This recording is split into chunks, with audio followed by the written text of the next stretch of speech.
अस्सलाम वालेकुम साथियों, आया नसरुल्ला गडानी सहाफ़ी मीरपुर माथेलो। ये सुबह सुबह जो टाइम है, कुहीड़े जो टाइम है, इंतहाई सर्दी जो टाइम है। ये पुलिस वारा वेचारा रात का इतने बीठल आहिन। 12-12 कलाक नौकरी वरती वने थी। बियो त हाणे इन्हनि सां पाण ॻाल्हाए नथा सघूं। अदा तव्हांजी नौकरी 12 कलाक है? हाल 12 कलाक है। तव्हांजो घणो स्केल आहे दा? पुलिस वारे जो 5, पुलिस एहलकार जो, कांस्टेबल जो, हेड कांस्टेबल जो 7। ठीक है, हाणे तोसां न ॻाल्हायां, तोखे मता मसलो थे।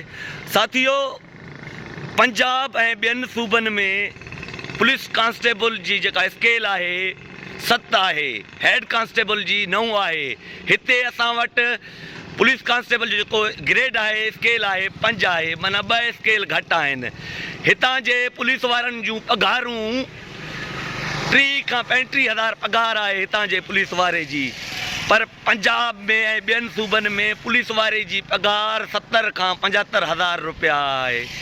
हिननि वीचारनि पुलिस वारनि खे 20 साल लॻी वञनि था, हिननि जी प्रमोशन नथी कई वञे सिंध गवर्नमेंट तरफ़ां। जेकॾहिं ॿियनि सूबनि में तव्हां ॾिसंदो त 8 सालनि में 5 सालनि में हुननि जी प्रमोशन थी वञे थी, कांस्टेबल खां हेड कांस्टेबल थी वञनि था।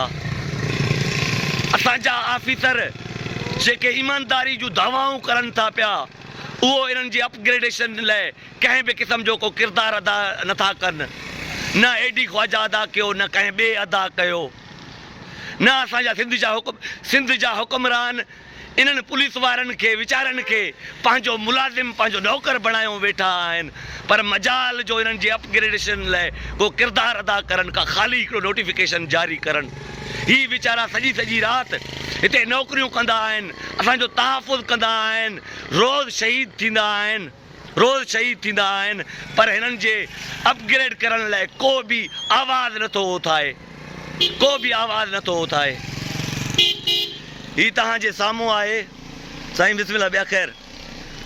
ही वीचारा पुलिस वारा 12-12 कलाक सॼी राति ईअं ई पधर ते नौकरियूं करनि था। पंहिंजी जान जी परवाह कोन अथनि, पंहिंजे बचड़नि खां परे आहिनि। हिननि जा हक़ गसब कयो वञनि था, हिननि खे अपग्रेड बि नथो कयो वञे, जेको सिंध जे हुकुमराननि जो शर्मनाक अमल आहे।